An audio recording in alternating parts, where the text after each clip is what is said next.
நான் எப்படி தேவலோக வாசியை வந்து வரவேற்பு பண்ணி பாடணும், நீங்க நல்ல ஆசைகள் கூறி வாழ்த்துவீன்னு நினைச்சேன்.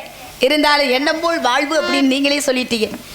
எண்ணம் போல் வாழ்வு ஒரு நாளும் யாருக்கும் அமைவது கிடையாது. ஆனால் எண்ணம் என்பது உயர்வான எண்ணத்தை எண்ண வேண்டும். அப்படி எண்ணினாத்தான் வாழ்க்கை நம்மளுக்கு சிறப்பாக அமையும் அப்படின்றதை போல இவ்விடத்தில் வந்து முறையான கேள்வியை பாடல் மூலம் கேட்டதுனால அதற்கு முதிரையோடு பதில் உரைத்துட்டு பிறகு பேச்ச தொடங்குவோம். ஞான நிலை தானுணர்ந்த சுவாமி,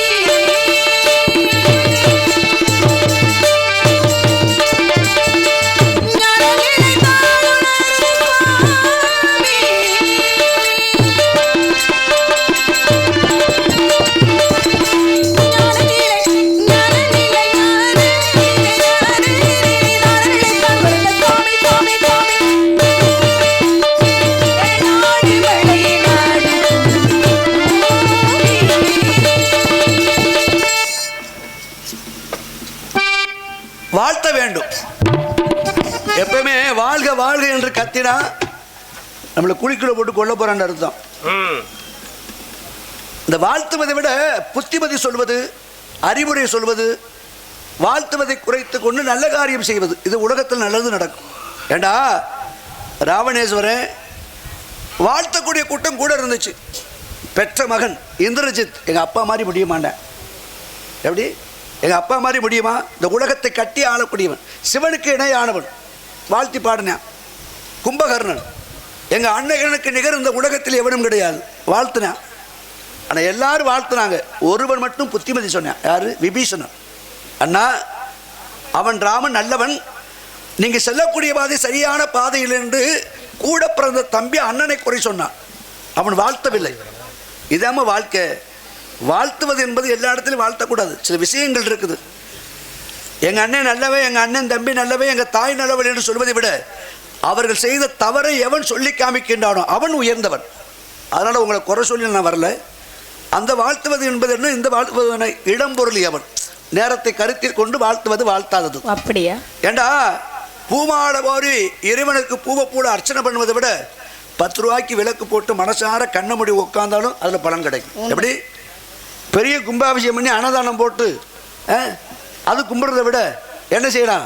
ஒரு 10 ஏழை குழந்தைகளுக்கு, படிக்கிற குழந்தைக்கு முன்னாடி வச்சு, குலதெய்வத்தில் முனியப்ப சாமிகிட்ட வச்சு ஒரு 10,000 5 குழந்தைகளுக்கு 50,000 ரூபா கொடுத்தா 5 கும்பாபிஷேகம் பண்ணுறதுக்கு சமம். அதுவும் இறைவன். அப்போ எது நடக்குமோ, எது நடக்க வேண்டுமோ, எது நன்றபடியாக நடக்குமோ அது மனதால் வாழ்த்தக்கூடியது. உங்களை மனதால் வாழ்த்திருக்கிறேன். வாழ்க வாழ்க என்று உலகம் எல்லாம் வாழ்த்தினாலும் இன்னைக்கு கோஷம் போட்டு போக போகுது கூட்டம்னா. எதுக்கு? காசுக்காக. தேவரவர்கள் சொன்னாங்க, எப்படி அரசியல் என்பது தொண்டுலியம், அரசியல் என்பது தொண்டுலியமா? எப்படி சேவை செய்யக்கூடியவன் தான் அரசியலுக்கு வரணும். இப்போ அப்படி கிடையாது. பணம் போட்டு பணம் எடுக்கிற விவசாய கூடாது. எப்படி அரசியல் என்பது பணம் போட்டு பணம் சம்பாதிக்கக்கூடிய ஒரு வியாபார தொழில் அது. ஆனால் தெய்வீகத்திரமானவர் வாழ்ந்த காலத்தில் அது என்ன? தொண்டுலியம், தேச தொண்டு. ஆனால் எல்லாம் மாறி போச்சு தெரியுமா? அப்போ காலத்துக்கு ஏற்றவாறு நிலைகள் மாறிக்கொண்டே வருகின்றது. அப்போ என்னாக இனிமேல் வெறுப்புகள் இந்த உலகத்தில் அதிகமாகும். நல்லா யோசிச்சு பாருங்க தம்பி. இப்போ முனியப்ப சாமி கும்பாபிஷேகம் நடத்துகிறோம். இந்த கும்பாபிஷேகம் பண்ணி நம்ம வீட்டில் என்ன பண்ணுறோம்? 3 லட்சம் ரூபாய்க்கு சோபா செட்டு வாங்கி போடுறோம். எப்படி வீட்டில் 3 லட்சம் ரூபாய்க்கு சோபா செட்டு, நம்ம பார்க்குறதுக்கு 70,000 ரூபாய்க்கு டிவி, நம்ம சாப்பிட்றதுக்கு பழைய போன வெஞ்சனத்தை எல்லாம் உள்ள வைக்கிறதுக்கு 90 ரூபாய்க்கு பிரிச்சு அனுபவம் பேஸ் வீட்டில் உள்ள பொருள் அதைத்தானே கொடுக்குறீங்க பழசாக வச்சு. ஏன்னா என்னாச்சு? 3 லட்சம் ரூபாய் சோபா செட்டு, 70,000 ரூபாய் டிவி, 90,000 ரூபாய் பிரிச்சு, மேடு வலிக்காமல் இருக்க என்னது வாஷிங் மிஷின், அது 1 லட்சம் ரூபா. உங்கள் வீட்டில் எல்லாம் இருக்குல்ல? இது எல்லாம் சேர்த்து எவ்வளவு? ஒரு 5 லட்சம் ரூபா. ஆனால் அந்த எல்லாம் சேர்த்து எவ்வளவு ஆகும்? ஒரு 5 வருஷம் கழிச்சு பிண்டமாக போய் குப்பையில் போய் விழுந்துடும் 5 லட்சம் ரூபா. எப்படி 5 வருஷம் 6 வருஷம் கழிஞ்சு sofa set, TV, fridge, mixie எல்லாரும் குப்பையில் போய் விழுந்துடும். 5 லட்ச ரூபா போச்சு. ஆனால் அதே 5 லட்ச ரூபாய் எடுத்து அந்த முனியப்ப சாமி கோவில் கட்டும் பொழுது ஒரு கருங்கல் 5 லட்ச ரூபாய்க்கு வாங்கி கொடுத்தா என்ன செய்யும்? இந்த உலகம் அழிந்தாலும் அந்த கருங்கல் கோவில் இருக்கும். அப்போ நிலையானது எது? தொண்டுலியம், பொது தொண்டு. இதைத்தான் ராஜராஜ சோழன் கட்டி வச்சான். எப்படி அவன் கட்டியது 1000 ஆண்டுகள் அடுத்தும் நிலைத்து நிற்கின்றது அவன் கட்டிய கோயில். நம்ம அதிகாரியை கட்டுறது பள்ளிக்கூடம் கட்டிட்டு 10 நாள் இடிஞ்சு பிடிச்சி 10 குழந்தை செத்து போகுது. கேட்டால் தொண்டுலியும் அதுக்கு பேர் அரசியல், அதுக்கு பேர் அரசாங்கம். வெக்கக்கடல எந்த உலகத்தில் இருக்கிறோம்? எல்லாத்துலேயுமா கமிஷன்? நான் கேட்குறேன், உலகத்தில் எல்லாம் கமிஷனா? முருகப்பெருமானுக்கு சூரபெருமானுக்கு யுத்தம் நடந்தது. ஒருத்தன் கமிஷன் கேட்டானா, யார்? சிங்கமுகாசன் சொல்லப்பட்ட அசுரன். அண்ணே, முருகப்பெருமான் தூது போகிறேன், கொஞ்சம் சொல்லி பார்க்குறேன் உன்னை பற்றி அவன்ட்டு கேட்டிருக்கேன். அப்படியாவது முருகப்பெருமான்ட்டு பழச்சிக்கலாம்னு சொல்லி. ஆனால் விட்டானா? கெட்டவே விட மாட்டேன் எப்போவுமே. அதனால் ஒரு பள்ளிக்கூடம் கட்டுவதற்கு 10 லட்ச ரூபா எஸ்டிமேட் போட்டால் யூனியன் ஆஃபீஸு, தாலிகை office, VO office, RI office எல்லாம் போய் அந்த தொண்டு இந்த தொண்டு முடிவா என்ன சொல்ல வர்றீங்க? 2 லட்ச ரூபா. நல்லா தெரிஞ்சுக்குமா, கெட்டுவது என்பது மனக்கட்டு. இந்த கெட்டு எப்போதும் எப்படி இருக்கணும்? வாழ்த்துவதில் கிடையாது, கோஷம் போடுவதில் கிடையாது, மக்களுக்காக தொண்டுலியம் போடுவது மட்டும்தான் வாழ்த்து. அந்த வாழ்த்து எப்போ கேட்கணும்? ஒரு பள்ளிக்கூடம் கட்டி வச்சு 50 வருஷம் இடியாமல் இருக்கா, நம்ம வாழ்ந்ததற்கான அடையாளம். ஒரு மடை கட்டி வைக்கிறோம், 30 வருஷம் இடியாமல் இருக்கா, வாழ்ந்ததற்கான அடையாளம். கோவில் கட்டி வைக்கிறோம், 1000 ஆண்டுகளுக்கு இடியாமல் இருக்கா, அது வாழ்ந்ததற்கான அடையாளம்.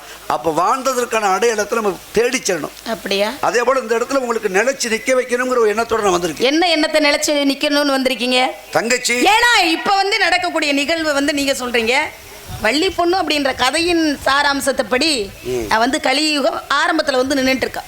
இப்போ ஆரம்பத்தில் நின்னா தேவலோகத்துல இருந்து நாரத மகரிஷி வந்தா, வள்ளி பொண்ணு சின்ன பிள்ளை, அறியாத பிள்ளை, அறிஞ்ச பிள்ளை, தெரிஞ்சிருக்கும் தெரியாமல் இருக்கும், புரிஞ்சிருக்கும் புரியாமல் இருக்கும், இப்படி அத்தனை விஷயங்கள் இருந்துட்டாலும் சிறு பிள்ளையாக இருந்தாலும் முகம் சுளிக்காம வரவேற்பு பண்றதுல தமிழுடைய பண்பாட்டை காக்கக்கூடியது தமிழச்சி. அந்த பண்பாடு தவறாமல் இருக்கணும் அப்படின்னு உலகத்திலே மெய்சில் இருக்கக்கூடிய ஒரு பண்பாடுனா தமிழர்களுடைய பண்பாடு தானா. அப்படின்ற காரணத்தினால தமிழச்சியாக அது நீங்கள் வந்திருக்கீங்க அப்படின்றதுக்காக வரவேற்பு நான் கொடுத்ததுனால நல்லாருமா அப்படின்னு வாழ்த்தலாம்.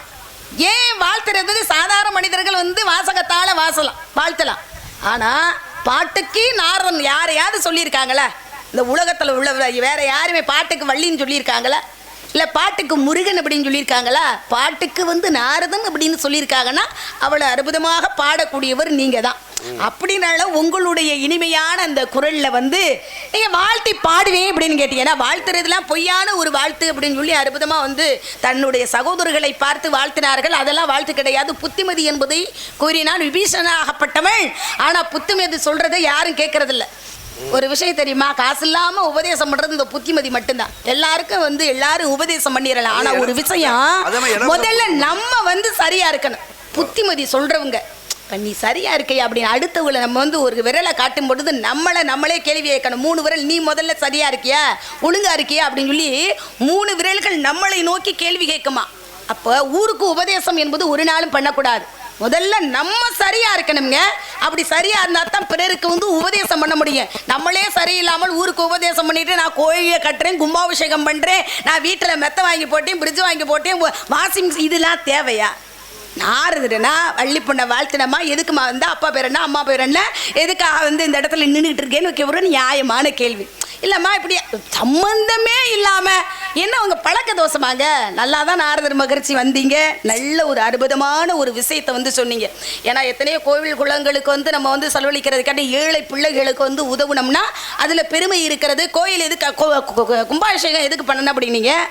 அப்போ உங்களை மாதிரி ஆளுகள் பிழைக்கணும்ல, உங்களை இதை நம்பி வாழ்வாதாரம் பொழைக்கிறதும் கும்பாபிஷேகம் வைக்கிறீங்களா? ஆமா, நீங்க யாராவது நான் காசே வாங்காம நான் கும்பாபிஷேகம் பண்றேன்னு சொல்லி நீங்க சொல்றீங்க. ஒரு கணபதி ஹோமம் பண்றதுனால எவ்வளவு வாங்குறீங்க? இவ்வளவு கொடுத்தாதான் நான் வருவேன் அப்படிங்கிறீங்க. ஏன் நீங்க அப்ப நீங்க என்ன செய்யணும்? இந்த மைக்க போட்டு உபதேசம் பண்ணக்கூடாது. நீங்களே வாங்கிட்டு தானே வர்றீங்க. அதை விட்டுவிட்டு ஏன் இப்படி பண்றாங்க, ஏன் அப்படி செய்யறாங்க அப்படின்னு சொல்லி எதுக்கு ஊருக்கு உபதேசம் பண்ணணும்? முதல்ல நம்ம சரியா இருக்கிறோமா? அப்ப நம்ம சரியா இருந்தா தான் பிறருக்கு. இந்த ஒரு அம்மா ஒரு ஊரில் ஒரு சின்ன கதை ஒன்று சொல்கிறேன். ஒரு அம்மா என்ன பண்ணியிருக்காங்க, தன் பிள்ளைய எப்போ பார்த்தாலும் நீங்கள் நிற்கணும், கதை சொல்கிறேன்னா கேட்கணும். ஒரு கதை சொன்னால் ஆமோதிக்கணும். நான் பாட்டுல நிற்கிறதுக்கு நான் பித்து பிடிச்சி போய் நிற்கிறேன். நல்லா நிறைய செய்வன கோளாறு மாதிரி ஒரு சில இடத்துல வேற மாதிரி பேசுறது பிடிச்சி உங்களுக்கு தெரிஞ்சாச்சு. அப்படியா?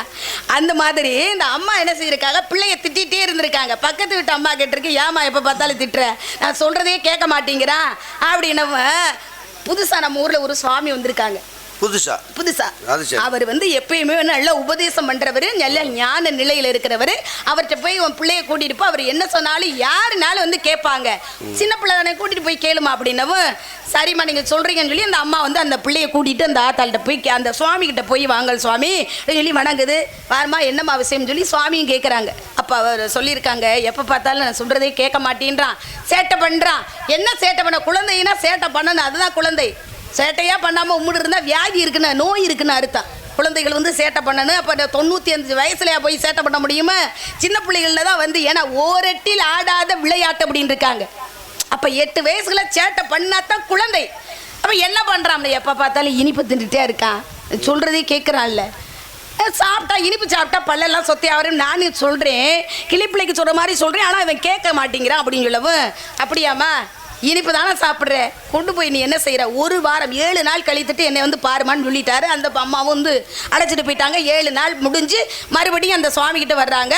சுவாமி 7 நாள் கழித்து கூட்டிகிட்டு வரேன்னு சொன்னீங்க, இந்த கூட்டிகிட்டு வந்துட்டேன் அப்படின்னு சொல்லி இப்போ கேட்குன்ற பொழுது அவர் சொன்னார், இந்த சுவாமி அம்மா சொல்கிறாங்கல்ல, சொல்கிறத கேட்கணும். இனிப்பு சாப்பிடக்கூடாதுன்னா சாப்பிடக்கூடாதுப்பா, ஒரு திகட்டுற அளவில் சாப்பிட, கொஞ்சோன்னு சாப்பிடலாம்.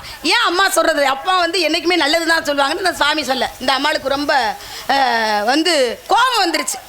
இதைத்தான் வீட்டில் நம்ம தினமும் சொல்லிக்கிட்டு இருக்கேன். இந்த சுவாமி என்ன இப்போ வந்து சொல்கிறாரு அப்படின்னா, ஏன் சாமி இதைத்தான் நான் சொல்லிகிட்டு இருக்கேன், இப்போ நீங்கள் சொல்கிறீங்க அப்படின்னவும், அப்போ வந்து அந்த சுவாமி சொன்னாங்களாம், ஏம்மா நீ வந்து என்கிட்ட வந்து புத்திமதி சொல்லணும்னு கேட்டேன். முதல்ல நான் சரியாக இருக்கணும்.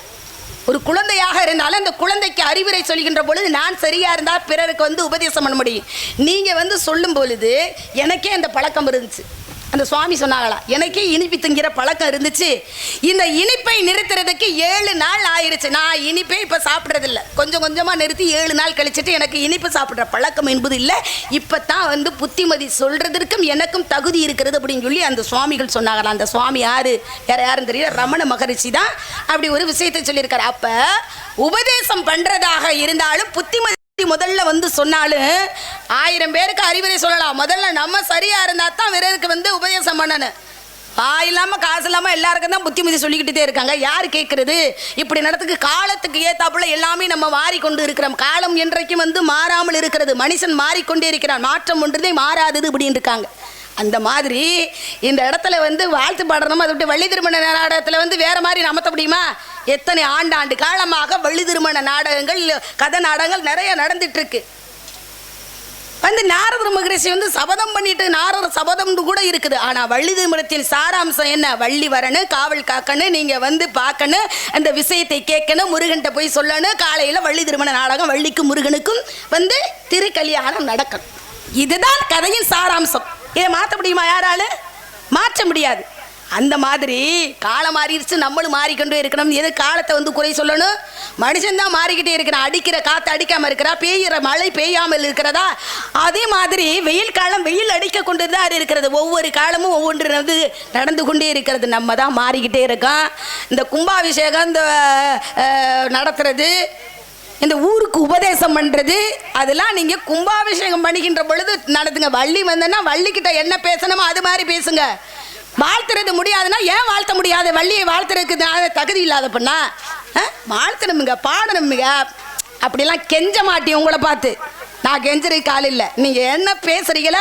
முதல் கோணல் முற்றிலும் கோணலுமா இருக்கக்கூடாது. புள்ளி வச்சா முதல்ல கோலம் போடணும், கோடு போட்டால் நான் ரோடு போனேன். முதல்ல வந்து ஏறு போகுதுன்னா அவர் கூட மனசில் சிந்தை கலங்கி வந்து ஏற ஓட்டலாம். இந்த வருஷம் வந்து நம்ம உழவு தொழில் பண்ணுறோம், மழை பெய்யுதோ பெய்யலோ அப்படின்னு சொல்லி வேறு கலக்கங்கள், நம்ம குடும்பத்தில் நிறையா பிரச்சனை இருக்குது, பிள்ளைகள் இருக்குது, அதுகளையும் காப்பாற்றணும், கரை சேர்க்கணும், வேறு சிந்தனையில் கூட முதல் ஏறு ஓட்டுறவர் ஓடலாம். ஆனால் பின்னாடி போகிறவர் கூட கொஞ்சம் கலக்கம் இல்லாமல் என்ன நல்லா தான் வந்து இத்தனை நாள் வந்து உழவு தொழில் செய்கிறார், இன்னைக்கு வேறு மாதிரி இருக்காரு, மனசுல ஏதோ கவலை இருக்கும் அப்படின்னு சொல்லிட்டு அதையும் வந்து சரி பண்ணி சேர்க்கின்றவன் தான் நல்ல உழவாளி, நல்ல தொழிலாளி. அந்த மாதிரி இந்த இடத்துல சிறப்பாக பாடுறீங்க, நல்ல உபதேசம் பண்ணீங்க. ஐயாவுடைய ஒரு புகழை வந்து, ஏன்னா அப்போ உள்ள காலங்கள்லாம் பார்த்தீங்கன்னா, அதாவது ஐயர் வீட்டில் பிள்ளைகள் பிறந்து அதுக்கு தான் வந்து இந்த சமஸ்கிருதத்தை கற்றுக்கொண்டு கோவில் குளங்களுக்கு கும்பாபிஷேகம் பண்ணுவாங்க. ஆனால் நீங்கள் முக்குளத்தில் பிறந்த ஒரு அற்புதமான ஒரு மனுஷன். இதையெல்லாம் வந்து, அதாவது இறைச்சி திங்காமல் மாமிசத்தை எல்லாம் ஒதுக்கி வச்சுட்டு அவங்களைப் போல நீங்களும் வாழ்ந்து எல்லாரும் வந்து இந்த சமஸ்கிருதத்தை கற்றுக்கொண்டு கோவில்களில் கும்பாபிஷேகம் பண்ணணும்னு எத்தனை உங்கள் வயசில் இத்தனை கும்பாபிஷேகம் பண்ணியிருக்கேன்னா நீங்கள் கும்பாபிஷேகம் பண்ணல சிறப்பு இருந்ததுனால தான் உங்களை கூப்பிட்டுருக்காங்க. நீங்கள் ஓதுரைகிற பொழுது வந்து வரக்கூடிய கருட பகவான் வந்து வளம் வந்தால் தான் அந்த கும்பாபிஷேகத்துக்கு சிறப்பு. நீங்கள் ஓதும்போது காக்கா வந்துச்சுன்னா உனக்கு கூப்பிடுவலா சுவாமி? கூப்பிட மாட்டார்கள். அற்புதமான ஒரு விஷயம். நல்ல மனிதர் இந்த குலத்தில் பிறந்து இப்படி சிறப்பு உங்களுக்கு கிடைச்சிருக்குன்னா மேலும் மேலும் வந்து நீங்க வளரணும், அறிவுரைகள் சொல்லணும், அதையெல்லாம் ஏத்துக்கிறேன். ஆனா அந்த வாழ்த்தாது கொஞ்சம் மனசு கொஞ்சம் வருத்தமா இருக்குது. எதுக்காக வந்தீர்கள் என்று எனக்கும் தெரியணும்ல. என்ன காரணத்துக்கு வந்தீங்க? அவர் அப்பு சொல்லிட்டார் ராமசாமி. இப்போ 4 மணி ஆகும்போது முருகனை வர வைக்கணும். அப்படி சொல்லுங்க. அதுதானே பார்த்தேன். ஏன்னா நியாயமான விஷயம் அப்புக்கு தெரியும். ஏண்டா அப்பு கோச்சிக்கிற வேணாம். நான் வந்து 2:30 மணி கொஞ்சம் தாமதங்கள் ஆச்சு. அந்த காலத்துல பப்புன் டான்ஸு இல்ல ஆரம்பிக்கிறது கொஞ்சம் தாமதமாகத்தான் ஆரம்பிச்சாங்க. 10 காலத்துக்கு நாடகத்தை ஆரம்பிச்சு 11 மணிக்கு பப்புன் டான்ஸ் முடிச்சிருவாங்க. வள்ளி வருவாங்க, 12 மணிக்கு வள்ளி உள்ள போயிருவாங்க. நாரதர் வந்துருவாரு 1 மணிக்கு 2 மணிக்கு உள்ள போயிருவாரு. 2 மணிக்கு ராஜபாட்டு வந்துருவாங்க. அது அந்த காலத்துல அது உண்மை. 2 மணி குறைஞ்சபட்சம் 3 மணி. இப்ப காலங்கள் மாறிடுச்சு. ஆமா, அதனால பக்கமெல்லாம் இப்பதான் சொன்னி காலம் மாறல, நம்ம தான் மாறிக்கிட்டு இருக்க. மறுபடியும் காலங்கள் மாறிடுச்சா? ஆமா, அருமையா சொன்னீங்க. ஒரு விஷயம், புத்திமதி சொல்றவங்க நம்ம சரியா இருந்து புத்திமதி சொல்லணும். முடியாதுமா உலகத்துல, அப்படி யாருமே இருக்க முடியாது. அப்படியா? அனுபவப்பட்டவன் அடிபட்டவன் தான் புத்திமதி சொல்லணும். ஞானியானது மாதிரி. அதாம உண்மை. ஏண்டா அருணகிரிநாதர் என்ன பண்ணாரு? திருவண்ணாமலையிலிருந்து மேல இருந்து கோபுரத்திலிருந்து கீழே விழுகும் பொழுது முருகான்னு சொன்னார். என்ன செஞ்சாரு? நான் செய்த பாவம் இன்றுதான் தெரிந்தது முருகா. அதுக்காக அருணகிரிநாதர் நம்ம கும்பிடாம இருக்க முடியுமா? அது எப்படி? அவர் ஒரு பொம்பளை பொறுக்கி பெண்களை பார்த்தா ஆசை கொள்வாரு. இப்படிலாம் இருந்தவர் போய் அருணகிரிநாதர் நம்ம சாமி முடிச்சு சொல்ல முடியுமா? முடியாது. எவன் ஒருவன் தவறு செய்து திருந்தி தன்னை உணர்கின்றானோ அவன் ஒரு ஞானி. நான் செய்த தவறை வந்து அவன் வந்து ஒத்துக்கிறேன், நம்ம செஞ்சது தப்பு தான் அப்படின்னு. 1000 தப்பு பண்ணிட்டு 10,000 கோவில்ல சத்தியம் பண்ணுவேன் நான் ஒண்ணுமே பண்ணலப்பா அப்படின்னு சொல்லி. அப்படி இருக்க நான் செஞ்சது தவறுன்னு மனசுல அவகால மனசுல உணரணும். அப்ப ஒத்துக்கிறேன். ஒரு எந்த ஒரு இடத்துலயும் தன்னை உணர்ந்தவன் தன் தவறை திருத்திக் கொண்டான் அவன் ஞானி. அவன் தான் ஞானம். அதுக்காக நீ முன்னாடி இப்படி இருந்திய நீ இப்ப இப்படி இருக்கியா முடியுமா? அதுக்கு முடியாது. ஏன்னா மரம் சிறுசா கழுத குட்டி பாத்தீங்களா, முடி அழகாத்தே இருக்கும். ஆமா, வளர வளர என்னை பாரு யோகம் வரும். பருவத்துல பன்னிக்குட்டி கூட அழகாத்தான் இருக்கு அப்படின்னு சொல்லுவாங்க. ஆனா பன்னிக்குட்டி தான் இப்ப ரொம்ப விலை போகுது. கறி 7 கிலோ 80 கிலோங்க 100 கிலோ. அதெல்லாம் தெரியுது. நீங்க என்ன வேற சொன்னீங்க பாத்தீங்களா? இது வள்ளி திரும்ப நாடகம் இப்படித்தான் நடக்கும்னு சொன்னீங்க பாத்தீங்களா? ஆனா வள்ளி திரும்ப நாடகத்துல விதியா மதியா இதானே பேசணும். அப்படித்தான். இப்ப எந்த நாடகத்துல விதி மதி பேசுவாங்க, நம்ம பேசுவோம். காரணம் நம்மளுக்கு விதியும் கிடையாது, நம்மளுக்கு மதியும் கிடையாது. அப்படி கிடையாது. மதி கொண்டு செயல்படுத்தாதவன் மனிதனே கிடையாது. விதி நின்றது பிடரெடுத்து நின்றது. விதியை வெல்ல ஒருவளாறு முடியாது. பிறவியோட பயனை அனுபவித்து அவனு சொல்லுவாங்க. தலையெழுத்து நல்லா இருக்குப்பா. இப்ப பாத்தீங்கன்னா அந்த ஒரு இடத்துல வந்து இப்ப 40 பிள்ளைகள் படிக்கும். 40 பிள்ளைகளும் முதல் மதிப்பு வாங்குறது கிடையாது. ஒரு பிள்ளை தான் முதல் மதிப்பு வாங்கின. அந்த பிள்ளை சிறப்பா படித்து கொண்டே இருப்பான். ஆனா அது 10வது இடத்துல படிக்கிற பிள்ளை ஒரு கொஞ்சம் சுமாரா தான் படிக்கும். ஆனா அந்த பிள்ளை சீக்கிரமாக வந்து வேலை வாய்ப்பு என்பது கிட்டிவிடும். சொல்லுவாங்க நல்லா தான் படிச்சுட்டே இருக்கேன், எப்ப பார்த்தாலும் வேலை என்பது கிடைக்கல. அப்ப சொல்லுவாங்க தலையெழுத்து நல்லா இருக்குப்பா. பரவாயில்ல. இப்ப நான் என்ன சொல்றேன், மதிக்கின வேலை கொடுத்து நீங்க சொன்னது மாதிரி என்னதே விதி இருந்தாலும் மதின்னு ஒண்ணு இருக்குல்ல. 4 மணி ஆச்சு, 2 பேரும் உள்ள போனா நல்ல மதி. அதான உண்மை. இப்ப வேலைவன் வேலை கொண்டு வந்தா நல்ல சிறப்பு விதி. நான் மதிக்கு வேலை கொடுக்குறேன். வர வேண்டிய ஆள் வரணும், செய்ய வேண்டிய காரியம் செய்யணும், பரிசம் போடணும், முகூர்த்தம் போடணும், கல்யாணம் நடத்தணும். நான் விதிக்கு வேலை கொடுப்பேன். என் விதி தலையெழுத்து இட்டமுடன் எந்தலையில் என்றெழுத விட்ட சிவனும் செத்து. ஏன் விதி என்னவோ அது நடக்கணும்ல. ஏமா இட்டவடி எண்டலை சிவன் செத்து விட்டானோ புட்ட புட்ட பாரம் பஞ்சமி ஆகணும் பாரம் அவனுக்கு அல்லாது நெஞ்சே நீ கலங்காதே பிறந்தவுடன் கவிவாடினால் அப்படி மூதாட்டி. ஏமா அப்படி விட்டா சரியாயிருமா? ஆண்டவன் மண்ணை படைச்சான். ஏன் தலையெழுத்து நடக்கட்டும். ஆண்டவன் மண்ணை படைச்சான். இது விதி. அப்படியே கிடந்தா இது விதி. அந்த மண்ணையும் பிசைந்து எடுத்து மிதித்து செவரு கட்டி 60 வருஷம் வாழ்ந்தானே அது மதிமா? ஒரு கல்லு கிடக்கு, கல்லு எடுத்து சிலையாக்கினா மதி. ஊரான ஊருக்குள்ள ஒன்ன கட்டணாது இல்ல. அப்படியா? முருக வந்துட்டாரு. சரி வரட்டும் வரட்டும். ஆமா அப்ப வாங்க போ. அவங்களே வர சொல்லிட்டாங்க. அது மதியா? இந்த வெண்கானில் வந்து இப்படி தனியாளாகி சந்தினை புணங்கள் காத்து சிறுகுடி வாழ்தல் நன்றோ. எந்த சொற்படி கேட்டு எங்கள் கழுகு மாமலைக்கு வந்தால் சுந்தரமாதேனி சுகத்தினில் இருக்கலாமே. யார் பாடுனது? சாமி பாட்டு. இப்ப யாரு பாடுறோம் சாமி பாட்ட? நீங்க பாடுறீங்கல்ல, நீங்க பாடினா தான் பதிலுக்கு வள்ளி பாட புள்ளியது பசுவின் எடுங்க மேலும் அடிங்கத்தாலும் பள்ளி பொண்ணுக்கு கல்யாணம். எடுங்க மீளும் ஒண்ணு அங்க நிலுங்கள் அடிங்க. ஆத்துல ஒரு காலி சேத்துல ஒரு காலி வச்சா என்ன ஆகுறது? சொல்லிட்டாங்க. அதத்தான் முடிங்க.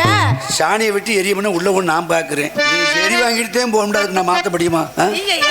எடுங்க மேலும் அடிங்கத்தாலும் பள்ளி பொண்ணுக்கு கல்யாணம். எடுங்க மீளும் அடிங்கத்தாலும் பள்ளி பொண்ணுக்கு கல்யாணம்.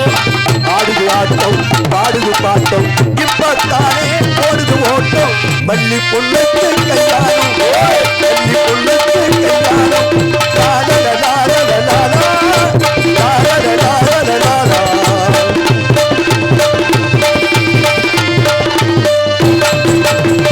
ஆறுபடைக்கு சொந்தக்காரே அழகு கொஞ்சம் வேலைக்காரே. ஆறுபடைக்கு சொந்தக்காரே அழகு மேலே வேலைக்காரே.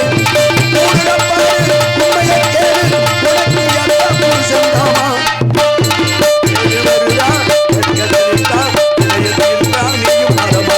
ஊருக்குள்ள உதவிட்டு ஆளுதாரமா உன்னை விட்டு போய் பள்ளி பொண்ணுக்கு கல்யாணம். பள்ளி பொண்ணுக்கு கல்யாணம். அடிக்கத்தாலும் பள்ளி பொண்ணுக்கு கல்யாணம். பள்ளி பொண்ணுக்கு கல்யாணம். முடிக்கன்னா என்னத்த முடிக்க? வள்ளி பொண்ணுக்கு எதுக்கு கல்யாணம்? யாரு வந்து கணவனாக வரப்போறது? யாரு மாப்பிள்ளைன்னு கேக்குறீங்க? வாங்க சுவாமி.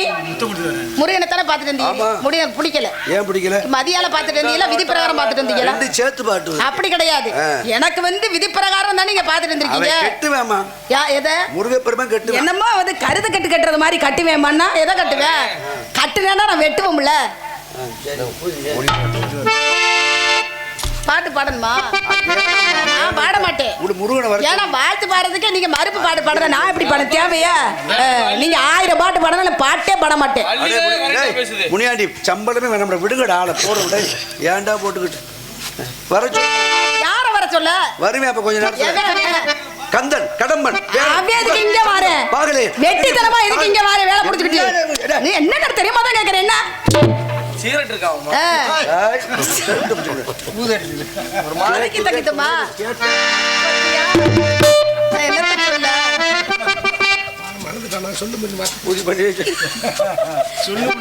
இதெல்லாம் என்ன தூங்குறீங்க? இதெல்லாம் கல்லுமகள் மீது அவத்தை எரிவிடுத்து அள்ளுமகள் மீது அவத்தை எரிவிடுத்து அள்ளுமகள் மீது அவத்தை எரிவிடுத்து சொல்லிய வந்தகத்து சுகமுடன் வடுவயமா சொல்லிய வந்தகமா கேளமா கேளமா. உங்க வார்த்தை பொய்யான தவை வேடம் புனைந்து வந்தவரே.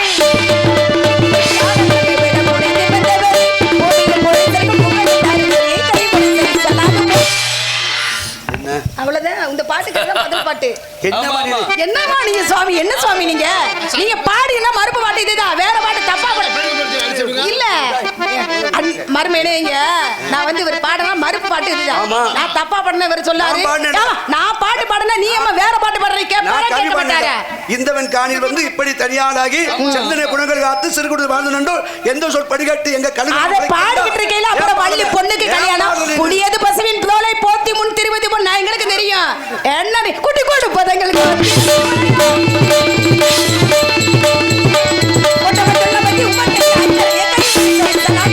கூட்டி கொடுப்பது கந்தன் வருவான், திருமணம் முடிப்பான்.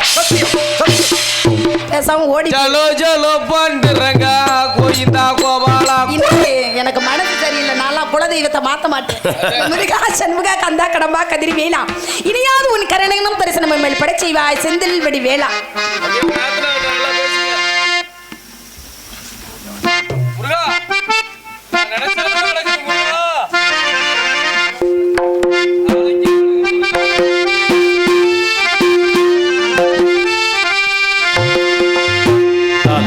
ஹலோ ஹலோ தென்னாடுடைய சிவனே போற்றி, என் நாட்டவர்க்கும் இறைவா போற்றி. அருள் பெரும் ஜோதி தனி பெரும் கருணை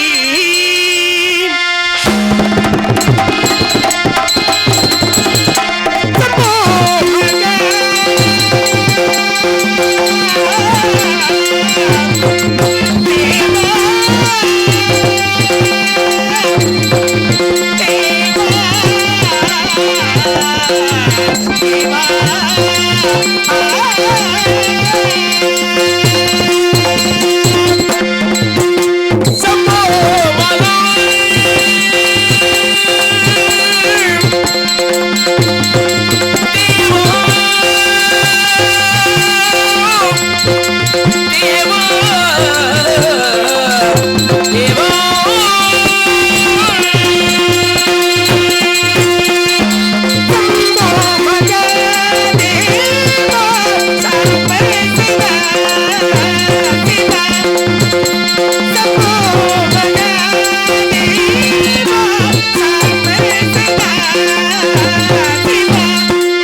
தேவா ஆதி நாளையிலேயே சுகுருபாகிய சுக்கர பகவான் காலக்கையின் மகளாகிய மாயை என்பவளை அழைத்து காசி முனிவரை கூடிவரச் சொல்ல அவளும் அவ்வாறே செய்து சிங்கமுகாசுரன் கஜமுகாசுரன் சூரபதுமன் தாரக நஜமுகி என்ற அசுரர்களை பெற்றெடுத்தாள். அவர்களுள் சூரபதுமனோ சிவபெருமானின் அரிய பெரிய வரங்களை பெற்று தேவர்களை இம்சைக்குள் உள்ளாக்கினான்.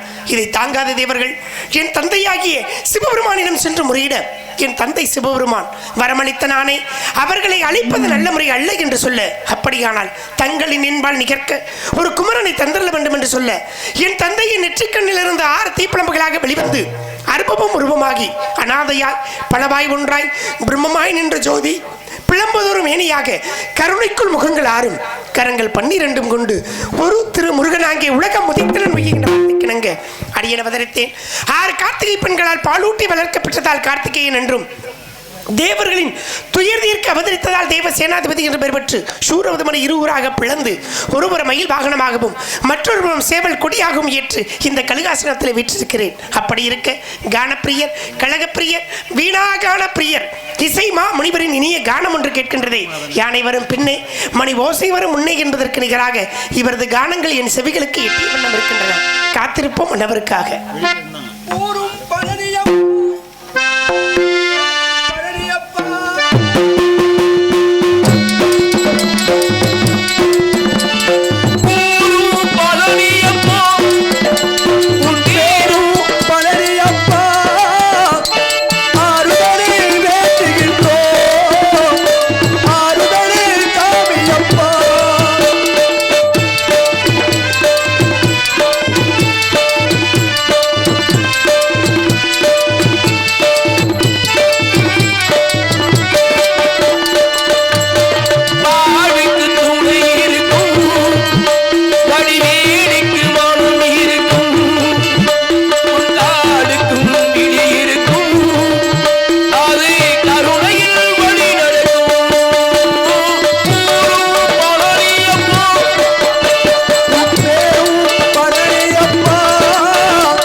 எழுந்து நடந்து அமர்ந்து இந்த உலகத்தை காத்து ரட்சிக்கக்கூடிய எம்பெருமானை அற்புதமான இந்த பிரமுகூர்த்த வேளையிலே அந்த தமிழ் கடவுள் கந்த பெருமானை கண்டதில் மற்றற்ற மகிழ்ச்சி. முருகா மகிழ்ச்சி. வருக வருக வருக.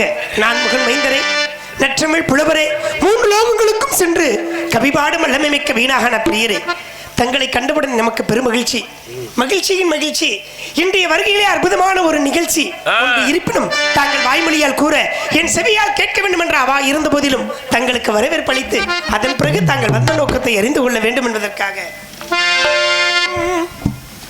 நமோ நமக நம நாரதரே.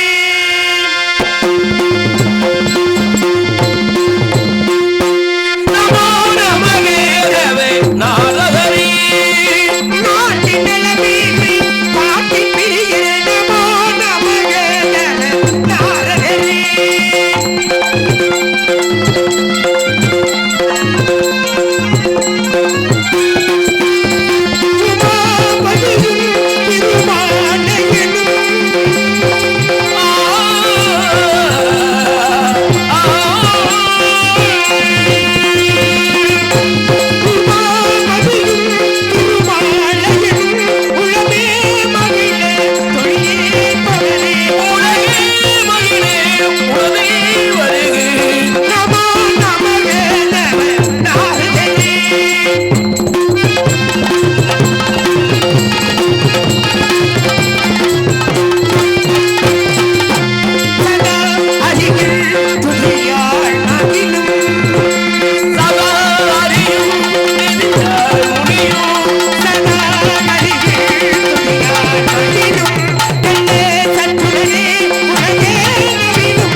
அற்புதமான மங்களகரமான மகிழ்ச்சியூட்டும் நிகழ்ச்சி ஒன்றோடு தாங்கள் வந்திருப்பீர் என்று கருதுகிறேன்.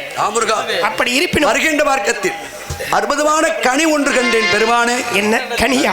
முனியே, தாங்கள் கனி கண்டு வந்ததாக சொல்லவுமே இவருக்கு கற்பனை அதிகரிக்கிறது.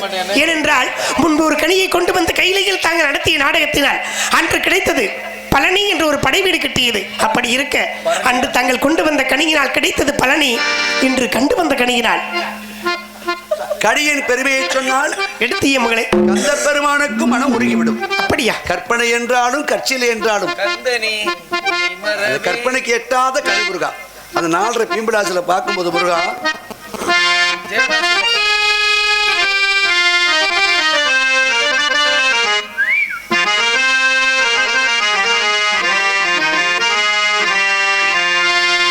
உடல் எடுத்ததும் போதும் கடலந்த உலகத்தில் உன்னை கண்டதுதான் போதும் போதும் போதும்.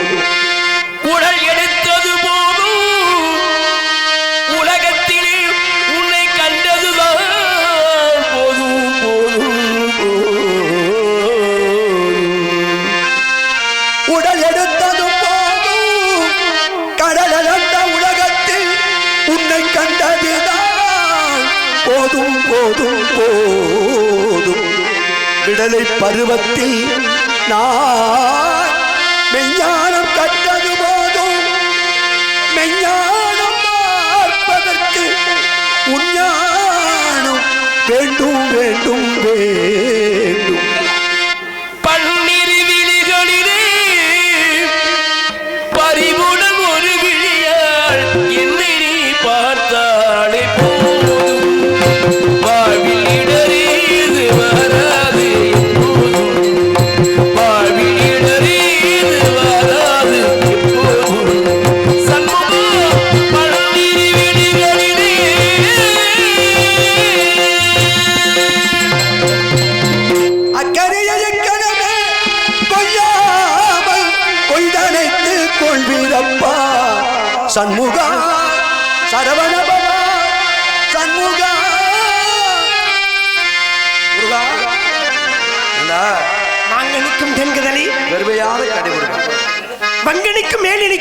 பூங்கனியை கண்டு மனம் பூரித்தீர்களா? அக்கனியை இக்கணமே கொய்யாமல் கொய்து அணைக்க வேண்டும் என்று தாங்கள் கூறுகின்ற அழகை பார்க்கின்ற பொழுது அக்கனியினுடைய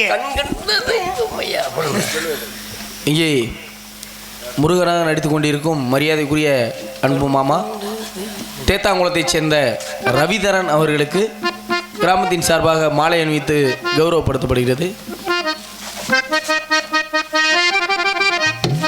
மாளிகை அணிவித்து மரியாதை செய்த கிராம பொதுமக்களுக்கும் பெரியோர்களுக்கும் சான்றோர்களுக்கும் தாய்மார்களுக்கும் இளைஞர்களுக்கும் மாணவ செல்வங்களுக்கும் சகோதர சகோதரிகளுக்கும் எமது சார்பாகவும் எங்களது தமிழ்நாடு நாடக நடிகர் சங்கத்தின் சார்பாகவும் அன்பு அண்ணார் முனியாண்டி அவர்களுக்கும் அவரது குடும்பத்தாருக்கும் நன்றி கிடந்த வணக்கம் வணக்கம்.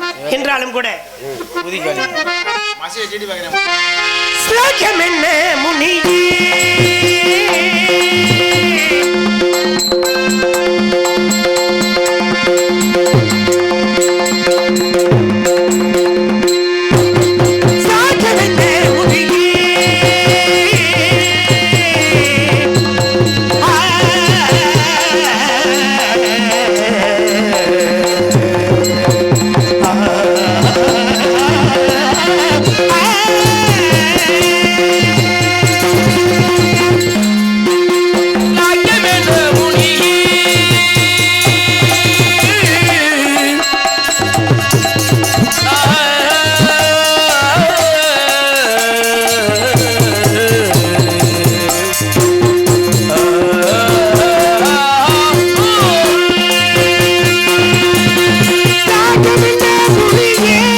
பார்க்கக்கூடிய கடி, காதாய் ஓசையை கேட்கக்கூடிய கடி, நாவினால் நற்கக்கூடிய கடி, நற்கனி உள்ளத்தால் நேசிக்கக்கூடிய கடி. அப்படியா?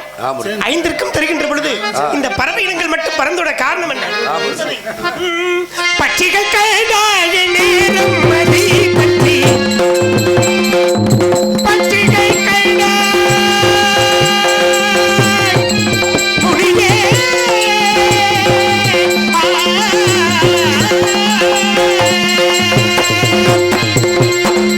பட்சிகள் கைதாய நேரம் மதி பற்றி பட்சிக்கிடாதோ சுற்றி பட்சிகள் கண்டால் பரந்தொடுமாகையால் பச்சைகள் கண்டால் பருந்தொடுமாகையால் பட்சிகள் கண்டால் பரந்தொடுமாகையால் பட்சிகளை கண்டு பறந்து விடுவதென்றால் எட்டிக்கனியை கிட்டி ஒட்டி தட்டி பார்க்கின்ற எட்டாத உயர முருகா. அப்படியா? கந்த பெருமானுக்கு எட்டும். அப்படி எட்டி பறிக்க வேண்டுமோ? முருகா. காலத்தில் அழியாத கவிகள் தரவந்தே மாபெரும் கவி மொழிகளே உமக்கு தாயொரு மொழி சொல்லவே காலத்தில் அழியாத கவிகள் தரவந்தே மாபெரும் கவி மொழிகளே உமக்கு தாயொரு மொழி சொல்லவே எட்டாத கொம்பே எட்டாத கொம்பே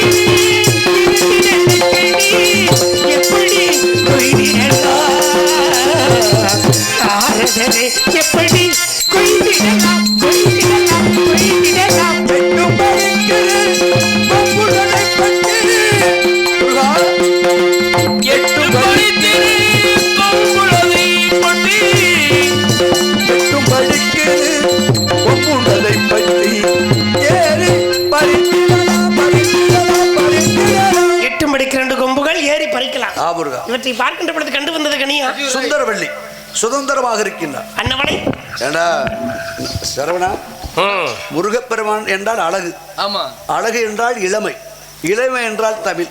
இன்னைக்கு தான் இந்த மேடையில் 25 வயசுல அழகுல முருகன் நிற்கிறத பார்த்துருக்கேன். 85 வயசுக்கு யாரையும் தமுக்கு நின்றுட்டு முருகன் ஏற்றுக்கிற முடியுமா? ஆனால் அழகே வடிவான முருகா, உங்கள் தோற்றத்தை பார்க்கின்ற பொழுது அந்த கந்தப்பெருமானே நேரே வந்த ஒரு தோற்றம் முருகா. முருகா முருகா, முருகா விடிஎம்எஸ் சொன்னா உண்மைதான் முருகா. வரலாம் எல்லாத்தையும் சாடிட்டு நம்மளை சாடுறது நகைச்சுவையாக எடுக்கிறது கவலைக்குள்ள வேண்டாம். அன்னவனை மனம் பிடிப்பதற்காக இப்படி செல்லலாமா? இந்த முடி வச்சிருக்கோமா ருசி வைக்கிறேன் அதிகமா மச மாதிரி தெரியுது. கலிகால முருகா, இந்த மாதிரி பெயர்களுக்கு புத்திமதி சொல்லி இந்த உலகத்தை காத்து ரசிக்க வேண்டும். அப்படி ஆகட்டும். சென்று பாருங்க. சென்று வந்து ஆமா. மாமா இங்க வாங்க. ஐயா வாங்க. போச்சு ஐயா. கம்பு எடுத்துட்டு வர்றாரு அது.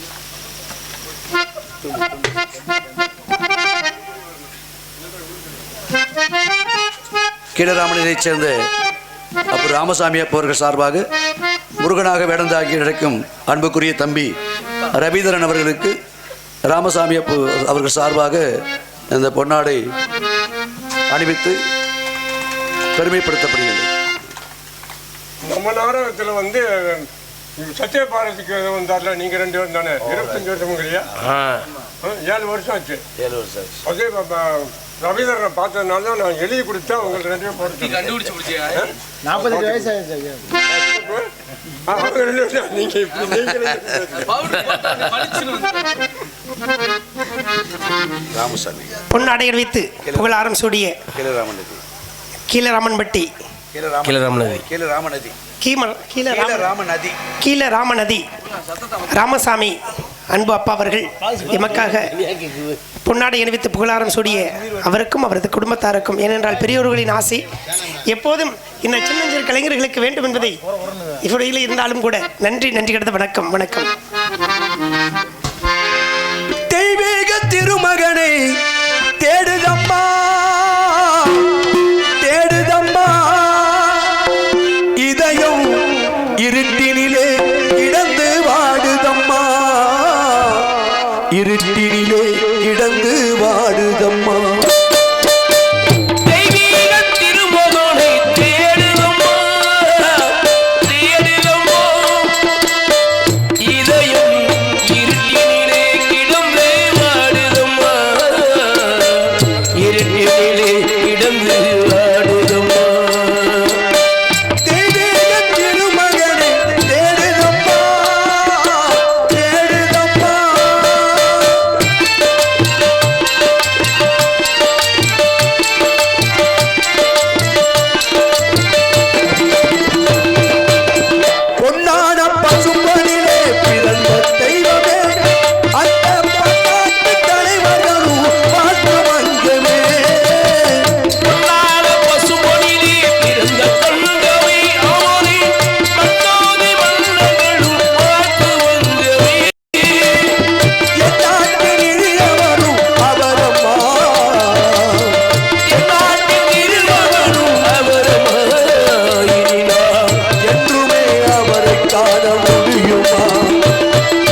வாய்ப்பளித்த கிராம பொதுமக்களுக்கும் கீழைப்பாறைக்குளத்தைச் சேர்ந்த அன்பு சார்ந்த உறவினர்களுக்கும் நிர்வாக பெருமக்களுக்கும் ஒளிபெருக்கி அமைத்து கொடுத்த அன்பு சார்ந்த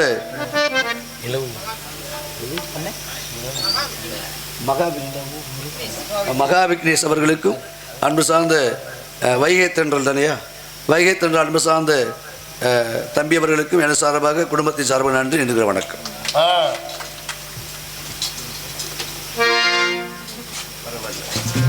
இது வேணும்ல எப்பவும் 1000-2000 வாங்கிடுவேன். என்னது? ஒன்றும் காணுமே என்ன நினைச்சேன். சம்பளமா?